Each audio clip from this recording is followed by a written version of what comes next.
When you get to the point where all you want to do is be successful as bad as you want to breathe, then you'll be successful.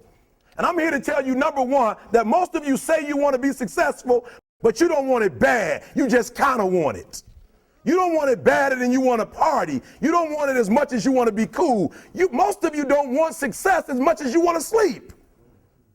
Some of you love sleep more than you love success. And I'm here to tell you today, if you're going to be successful, you've got to be willing to give up sleep. So let's talk about your book. When did all of that come out? I mean, I don't know if you ever had a monkey on your back. You know that saying, you got a monkey on your back. For me, it got so bad with the book. Like, let's say, I don't know, last year we did it. So let's just say 2001 or 2, I started talking about the book. Okay. And so I started coming across friends who would see me speak and stuff, and they would always ask me, like, you finished with the book? Like, I got aggravated after a while, like, they were holding me accountable. And it was, for me, it was like, it's one thing if it's something outside of your reach, like outside of your scope, but it's my story. So the only reason I hadn't written the book is because literally lazy. I started 1 chapter. I started again the next year. I got past 1 and 2. Started it next year. I might have done 1, 2 all over again and 3. And so last summer it was just like, let's get it done. So it was just a good feeling. I don't know. Hold on, I want to show you something real quick. Okay. I don't know if you can see it. Oh, I can all see right, you can see it. Can you see? Yeah. Can you see that? Yes. Like, wow. Are those all the books? So I just got a new shipment in today of 8,150. I mean, like literally an hour ago. Oh, that's amazing. So what upcoming projects do you have coming up? Man, exciting. It is high school graduations, of course, college graduations. I'll be going to Michigan State tomorrow to speak. I'm excited. Okay. Because these are high school kids from the Detroit area, Flint, Saginaw. And I mean, I know you already know some of the things that are going on in the Detroit area, with Chrysler, Ford, GM. And so I'm excited. These kids are like juniors and seniors who will eventually come to the College of Education, which is where I got my degree from, my master's, and my PhD is going to also be in the same college. So I'm excited about that. Friday, I'm going to Huntsville, Alabama, to talk to some high schools there. I went to college there. I've got in the end of the month, I'm excited. I've got what is it called? Quicken Loans. Okay. I mean, the guy who owns the Cleveland Cavaliers also owns Quicken Loans, so he's got me coming to talk to his staff. And for me, it's bananas because I started doing elementary, middle, high. Now I'm doing colleges. I'm doing voiceovers for commercials. I'm doing corporate gigs. I was in Egypt. Just phenomenal. But after that, I got Miami Dolphins. I'm going to the Detroit Tigers next week. And if you looked at the book cover, I will always wear my Detroit stuff. So I've got an opportunity to do some work for the Tigers. And so those are the upcoming engagements, and I'm excited. That's amazing, and it's super inspirational. Yeah, I'm humbled by it. Yeah. So, of all the places you visit, which one was your favorite? I mean, that's hard. But I can't say this. A lot of them have special moments for me. Could imagine Egypt.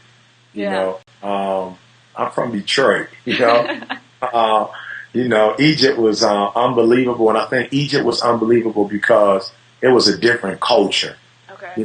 People it's a different language completely. The scenic view was totally different. You got all these mosques. You have people at 12, everybody stopping and praying. You got tanks on every corner, military. It was the pyramids. Yeah. Camels. What I'm saying? I've seen a camel before. So unbelievable, man. So I think Egypt was unbelievable, and then the fact that it was a corporate gig, they treated us like royalty. We flew business class, stayed in a very nice hotel, and I think my staff was with me. I just think the fact that we got to capture it on video and bring it back so the world could see it. So Egypt, Bermuda I was about 22 when I first started. I went to Bermuda, just seeing the blue water and just the beautiful people there. That was also phenomenal because it was the first time that I gotten started. So yeah. Of all the lessons that you preach about on YouTube and then also your speaking engagements, which one to you was the hardest to overcome? I'd say when you want it as bad as you want to breathe. You know, it's one thing to, be a person that's driven, but to be driven constantly, regularly. Like, we all get on fire. January, we pumped up. It's the new year. New resolutions. You know what I'm saying? You doing your thing. You pumped up.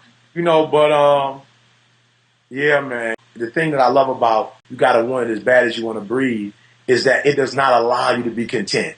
So people would think like, yo, you got to get with the Dolphins. Well, now I want the whole AFC. Yeah. So you're never satisfied.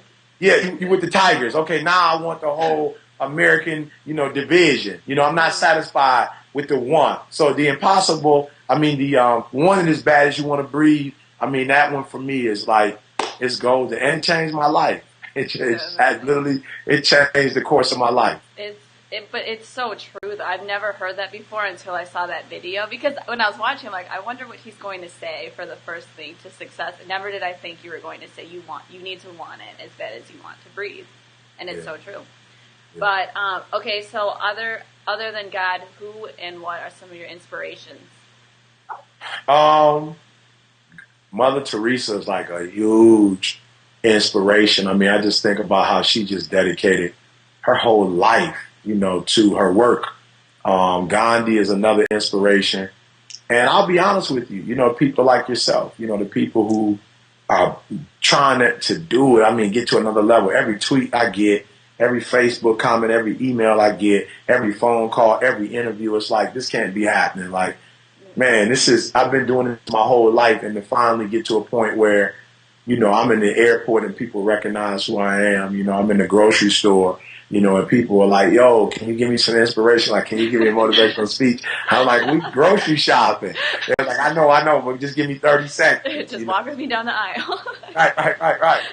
So while I've been doing this work for a long time, when you have the status that God has given me, it allows you to be able to do it with greater impact. It's like when I go into a school now, it's not like the first 30 minutes, who is this kid?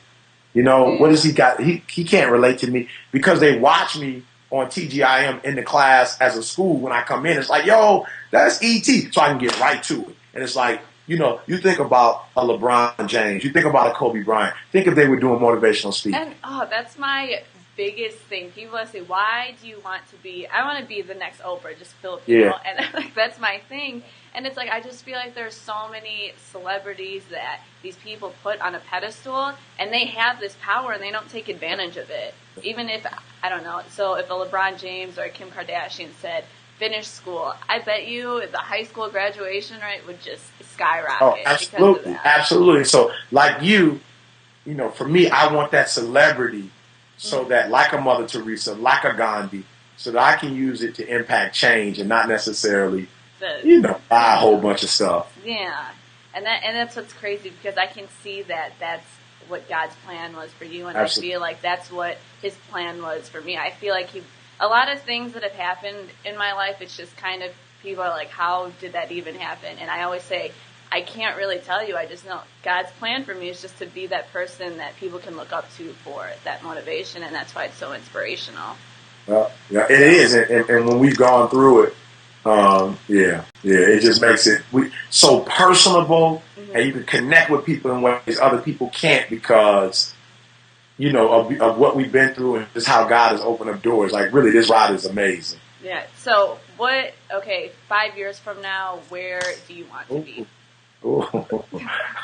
5 years from now. I got you. I'd say, Nobel Peace Prize. Okay. Have my own school built where I can help teachers to work with at-risk students. Have published multiple workbooks to help people out, maybe a reality show, and just doing more of what I do, like doing what I do, but being able to expand myself and give myself away, you know, to more people and more venues. So, you know, 5 years from now, I'm going to send you this video and be like, did you get your Noah Peace Prize? Do you have your show yet? Hey, it won't be because I didn't work for it. No, I'll hold you accountable. I'm trying to inspire as many people as I can.